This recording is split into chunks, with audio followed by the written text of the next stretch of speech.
Dans cette vidéo, on va vous expliquer comment on a fait pour se retrouver dans cette situation, en plein milieu du Pérou, dans une zone pas top. Donc les mecs, ils nous klaxonnent, ils nous insultent.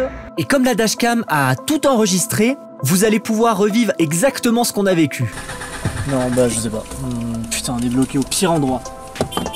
Oh, et puis ces connards qui vont klaxonner là. Alors oui, je préviens de suite, ça va être une vidéo un peu plus grossière que d'habitude. Donc tout a débuté quand notre accélérateur a commencé à nous lâcher. Un bug d'accélérateur en mode. Ouais, regarde. Putain. Là j'étais accéléré à fond, Là je peux plus accélérer là. En gros, j'avais le pied sur l'accélérateur, mais à certains moments, le moteur s'arrêtait complètement d'accélérer pendant quelques secondes. Ça nous a fait ça une bonne dizaine de fois et en arrivant au péage, j'ai eu la bonne idée de couper le contact.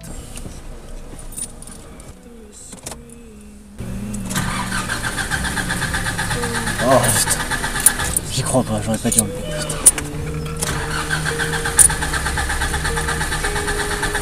Putain, j'y crois pas, quoi, la blague. Non, bah je sais pas. Putain, on est bloqué au pire endroit. Pousser la voiture. Oh, et puis ces connards qui vont klaxonner là. Donc là, ce qui se passe, c'est qu'on est bloqué en plein milieu du péage, avec les gens derrière nous qui commencent à klaxonner, et le mec de la sécurité qui nous regarde depuis 30 secondes en train d'essayer de démarrer, et qui nous dit « Allez, partez d'ici, partez d'ici !» Non mais il comprend que ça marche pas. Putain, c'est vraiment des mongols. No fonctionna. Putain, j'y crois pas quoi. Oh là. Hein? Si, non mais non fonctionna, no es mi entiendo. On pousse, mais moi je vais pas pousser, c'est super lourd à pousser. Faut savoir que ça fait plus d'un mois qu'on est au Pérou, et disons que l'entraide sur la route, c'est pas toujours ça. Donc on savait qu'il y avait très peu de chances que quelqu'un vienne nous aider. Donc on a commencé à pousser le véhicule, et en arrivant au niveau du péage, ben évidemment la dame nous a demandé de payer. Ça elle nous fait payer, mais putain j'y crois pas. Putain on perd une voiture, ces connards ils nous font payer. Elle te rend la monnaie Damien. Je m'en bats les couilles de ton ticket. Tu penses qu'il y en a un qui viendrait nous aider derrière? Non. Mais vous allez voir que pour la suite de l'histoire, on a bien fait de payer. Donc on a continué de pousser le véhicule pour essayer de le mettre sur le côté. Bon, c'est la grosse merde. On est arrêté au bas de la route, à côté d'un péage. La voiture elle démarre plus, il n'y a plus rien qui marche, je perdais l'accélérateur. Alors on vient de faire le plein et la station service où on a fait le plein, je sais pas, le mec on lui a dit 4 fois diesel, il a dit oui, il a pas pris le pistolet, il a pas pris le pistolet à essence qui était juste devant nous, il a pris celui qui était derrière, donc on n'a pas vu ce qu'il a pris. Donc je lui ai répété 4 fois, c'est bien du diesel. Et comme on est tombé en panne là, je suis en train de me dire que le mec s'il faut il nous a pas mis du diesel et il nous a mis de l'essence. Et du coup bah là on est baisé quoi. Donc oui, dès le début on avait un petit doute sur cette histoire d'essence diesel. Parce que les problèmes ont commencé à arriver 30 minutes après qu'on ait fait le plein. Putain mais ce serait la blague où le mec il nous a pas mis du diesel, il nous a mis de l'essence et il nous a baisé le moteur comme ça. C'était du diesel, il était pas con à ce point là. Putain j'aurais pas dû... Ferme la porte, c'est un camion qui arrive. Oh et puis les péruviens là qui vont gueuler. Alors après j'ai commencé à philosopher un peu. De toute façon, c'est simple, depuis qu'on l'a amené à la révision, on a des problèmes. On aurait jamais dû faire des révisions, mais quelle connerie. C'est comme les mises à jour des ordinateurs, faut jamais le faire. Ensuite, je sais pas si vous entendez ce doux bruit, mais en fait, juste en face de nous, on avait 3 hommes qui étaient en train d'égorger un énorme porc. Je sais pas, franchement, on n'a pas d'internet, on n'a rien. Et pour finir de nous mettre de bonne humeur, comme on n'avait pas acheté de carte SIM, ben on n'avait pas internet et aucun moyen de contacter quelqu'un pour nous aider. Pire endroit du monde pour tomber en panne. Là aussi tu vois qu'on est dans un pays il n'y en a pas un qui va s'arrêter. Putain on aurait été en Équateur, en n'importe où les mecs, il y aurait quelqu'un qui serait arrêté, qui nous aurait dit vous avez besoin d'aide ou quoi. Là les mecs qu'est-ce qu'ils vont faire? Ils vont klaxonner quoi. On demande au mec de la sécurité si on se fait remorquer jusqu'au camping que j'ai repéré et au moins on voit après ce qu'on fait pour la suite. Oui tu peux essayer d'aller lui demander ça, on ne pourra pas aller très loin. Bon notre dépanneuse n'est toujours pas là, on sait pas ce qu'elle fait. Pour vous donner un peu une mentalité des Péruviens, là on a le véhicule avec les warnings, le triangle qui montre que bah, on est HS. Donc les mecs ils nous klaxonnent, ils nous insultent. Il y a 2 voitures de... Ah derrière ce qu'on a. Et il klaxonne, hop, voilà. Et il comprend ce mongol. Incroyable. On peut pas se mettre plus sur le côté parce qu'en fait après il y a un trou comme ça. En fait il y a un trou donc on peut pas se mettre plus sur le côté. Les mecs nous klaxonnent, nous insultent. Il y a 2 voitures de police qui sont passées. Les 2 sont passées sans s'arrêter et limite à nous insulter. On est vraiment dans une mentalité mais de merde absolue. Et là il va commencer à faire nuit. Et je sens que la dépanneuse, alors c'est pas nous qui l'avons appelé, on a trouvé un mec qui l'a appelé pour nous. Mais il a appelé sans vraiment l'appeler. Donc je sens que la dépanneuse elle va jamais revenir. Elle va jamais venir et là il commence à faire nuit petit à petit. Et là c'est parti pour un long moment de solitude. À attendre une dépanneuse qui n'allait peut-être jamais venir. Sachant que dans quelques minutes, la nuit allait tomber. Mais il ne faut jamais perdre espoir et nos premiers sauveurs sont arrivés. Bon, il n'y a pas que des cons au Pérou. Il y a un groupe là de 10 travailleurs qui se sont arrêtés et qui nous ont aidés à pousser la voiture pour qu'on soit un peu moins sur la sortie du péage parce qu'on a failli se faire percuter par un camion à un moment. Il a fallu détruire la cellule. Donc bon non, il n'y a pas que des cons au Pérou, hein, heureusement. Donc là on est un petit peu plus en sécurité. J'ai réussi à reparler au mec qui nous avait appelé la dépanneuse. Il nous a dit qu'apparemment ils étaient en chemin, mais déjà ils dépannaient une autre personne et après ils allaient venir nous voir. Là le seul truc chiant nous c'est qu'en fait on sait pas trop où on va lui demander de nous laisser parce que les garages ils sont tous fermés maintenant. Donc on va essayer peut-être de trouver un hôtel où il pourrait nous lâcher et demain aller à un garage. Ah bon, c'est pas fini cette histoire. Et après 1h30 d'attente, notre dépanneuse est arrivée. Alors le premier contact a été un peu rude, car le mec il nous parlait pas vraiment, et surtout il a de suite dit que Ambrine et Mélanie, elles devaient se débrouiller toutes seules pour suivre la dépanneuse. Bon, on a eu un petit peu peur parce que là le mec de la dépanneuse il est arrivé, sauf qu'il nous a dit... Par contre il n'y a qu'une seule personne qui monte avec moi, les 2 autres elles se débrouillent et elles prennent une voiture, sauf que là il fait nuit, il savait pas nous dire le nom du mécanicien chez qui on allait. On n'a pas de téléphone, on n'a pas internet, on n'a rien. Donc c'était un peu chaud de... moi il fallait que j'aille avec lui, mais c'était un peu chaud de laisser Ambrine et Mélanie toutes seules au milieu de la route. Donc on a un peu insisté, on lui a un peu fait comprendre que non mais en vrai on fait comment et du coup là apparemment comme c'est pas très loin il a dit bon vous dites rien mais vous montez dans le pick-up et toi tu montes avec moi et on y va comme ça et... Donc bon on va le faire comme ça. Donc là ils sont dans le pick-up pour l'instant.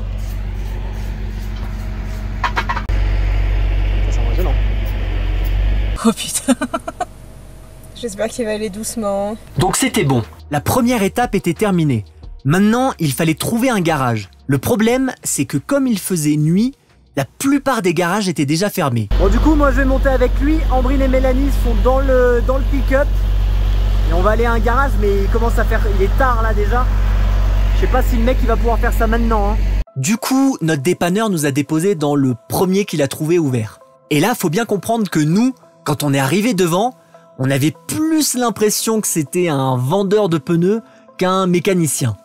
Bon, c'est assez flippant. Là, on nous a laissé au bord de la route, dans un tout petit garage. On sait même pas si c'est vraiment un garage. Et surtout, très vite, il a dit au dépanneur que lui, il allait rentrer chez lui et qu'il n'avait pas le temps de s'occuper de nous maintenant. Donc j'ai dit au dépanneur que 6 km plus loin, il y avait un camping et que s'il pouvait nous déposer là-bas, ce serait mieux. Comme ça, on serait plus en sécurité et nous, le lendemain, on trouvera un moyen de retourner au garage. Sauf que notre dépanneur, lui aussi, il avait envie de rentrer chez lui, donc il nous a dit que non et qu'on pouvait dormir le long de la route. Ça, c'est un peu relou. En gros, le mec, il veut nous lâcher là. Sauf qu'il peut pas changer les trucs maintenant parce qu'en fait, il faut changer le filtre, ce qui paraît normal.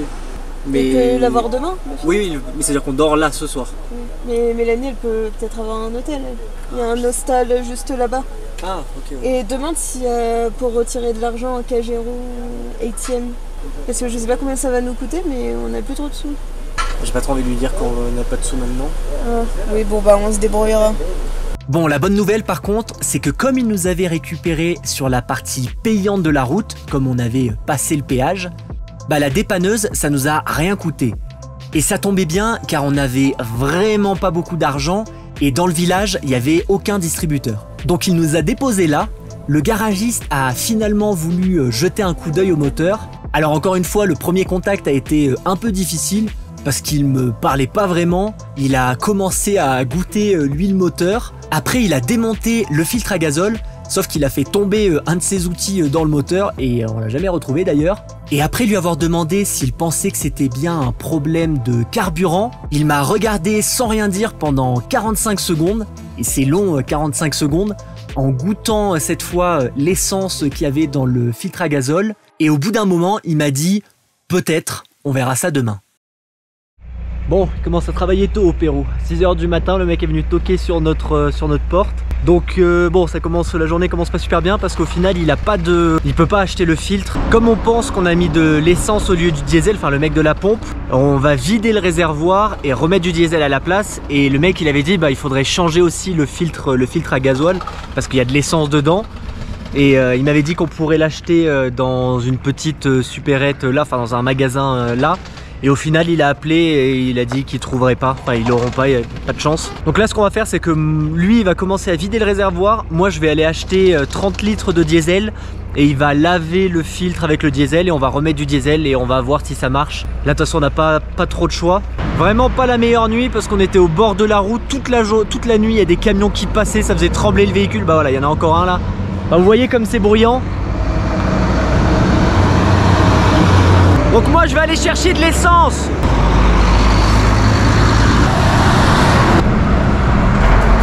Voilà, globalement toute la nuit c'était comme ça et ça faisait trembler le van.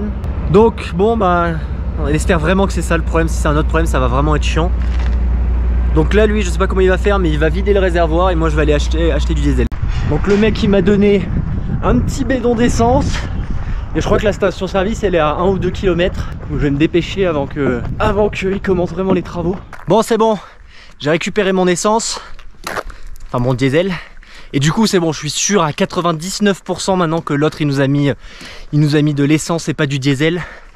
Parce que là quand lui je lui ai demandé de nous remplir ça de diesel, et ben au début, et là je voyais ce qu'il faisait, et ben il a pris la pompe d'essence en fait. Et du coup je lui ai dit non diesel. Il m'a fait bah si diesel. Et j'ai dit bah non diesel. Je lui ai montré l'autre truc où il y avait marqué en gros diesel. Et il m'a dit ah petrolina. Donc j'ai l'impression que pour eux diesel en fait ça veut dire essence. Et petrolina peut-être ça veut dire diesel. Alors c'est un peu du foutage de gueule hein, parce que c'est marqué en gros diesel sur le truc diesel. Du coup ouais c'est quasiment sûr de ça.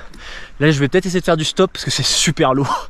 Et il y a quand même une petite trotte donc Bon le stop au Pérou apparemment ça marche pas. Bon, il y a personne qui veut me prendre donc je marche mais c'est super lourd. Ah putain il y en a une autre. Putain j'ai fait un signe à la voiture derrière là, celle que vous voyez. J'ai eu un énorme espoir parce que je l'ai vu me faire un signe en retour. En fait non il me disait juste de me casser de la route parce qu'il voulait se garer. Il m'a fait un signe en mort genre casse-toi je vais me garer là. Donc non vraiment j'ai pas l'impression que... Je suis pas sûr qu'on est dans la région où les gens sont les plus sympathiques. Même si notre garagiste au final il était un peu dur au début et là il a l'air d'être plus cool. Mais ouais je sais pas il y a des gestes, il y a des trucs... ça donne pas trop envie quoi. Donc on a ensuite commencé à démonter la cuve. J'ai l'essence qui me coule dans la gueule. De quoi? Il y a l'essence qui tombe là. Ouais. On a vidé l'essence dans des seaux et si on a bien compris, il les a revendus à un copain à lui. Il a nettoyé l'intérieur de la cuve, il a soufflé dans les tuyaux qui sont reliés au filtre à gazole pour faire sortir toute l'essence et au moment de réinstaller la cuve, il a trouvé quelque chose d'intéressant. Bon le mec s'est un peu moqué de nous. Je sais pas où il a trouvé ça mais sous le véhicule il a trouvé un télémagazine qui date du 11 mars 2012. C'était mis où ce truc, c'est pas possible. Donc voilà, il y avait l'ancien propriétaire apparemment et il avait utilisé ça pour je sais pas faire quoi. Bon bah c'était bien parti, il avait remis le réservoir, commencé à nettoyer le filtre. Et je sais pas ce qui s'est passé mais il s'est barré. Il est parti, là ça fait je sais pas 10 minutes, un quart d'heure qu'il est parti. On sait pas trop où il est allé, on sait pas trop pourquoi il est parti. Mais là il n'y a plus personne. Il y a juste notre filtre qui est là. Bon sachant que c'est pas le top, hein, on peut pas le changer, on va juste le nettoyer. Bon. Alors en fait, il était parti pour chercher un groupe électrogène car il n'y avait plus d'électricité dans le village. Il a ensuite remonté le filtre à gazole, on a mis les 30 litres de diesel dans la cuve et là c'est parti pour le moment de vérité. Ça va pas marcher du premier coup hein, parce qu'il n'y a pas l'essence encore et tout, hein, je pense que... Oh mon dieu. Ça va bien se passer.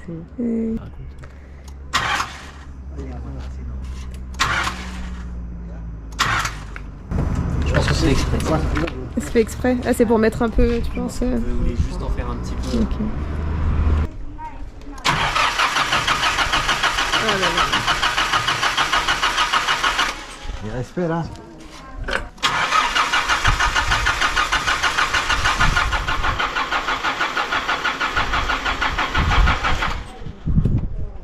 Alors oui, entre-temps, il a dû installer la batterie de sa voiture car la nôtre n'avait plus de jus.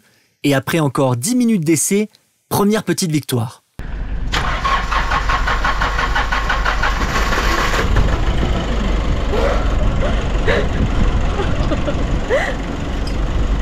Ah putain.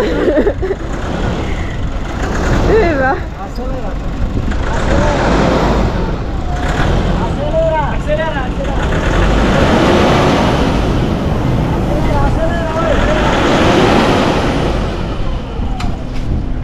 Ensuite, et c'est là que j'ai compris que le mec était quand même pas mauvais en mécanique, il a commencé à ouvrir chacun des injecteurs pour essayer de faire sortir toute l'essence qu'il y avait encore dedans.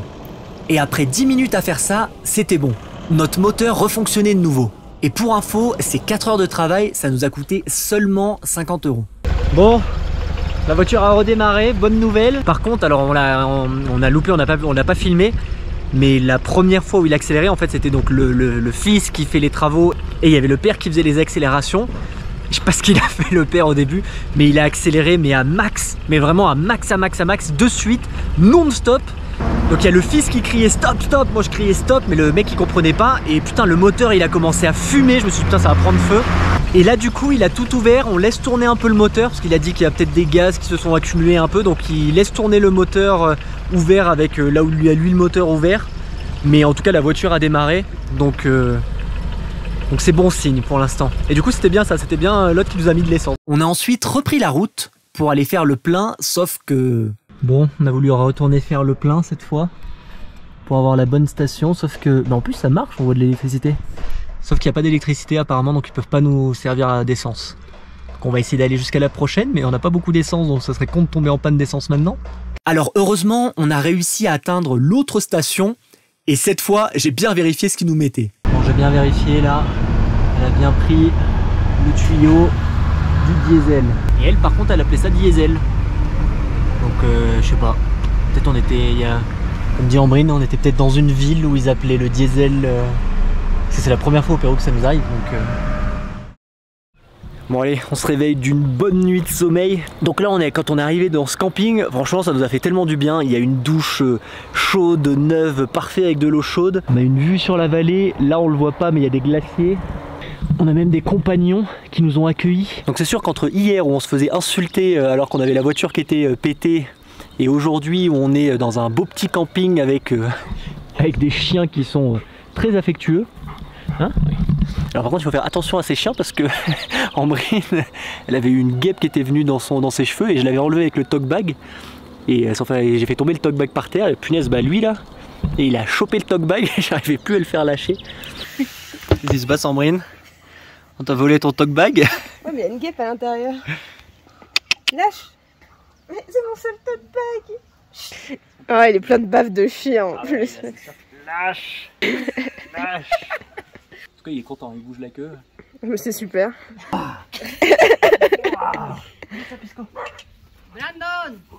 a ver, ayúdale un ratito que no le quiere soltar su... Oh si.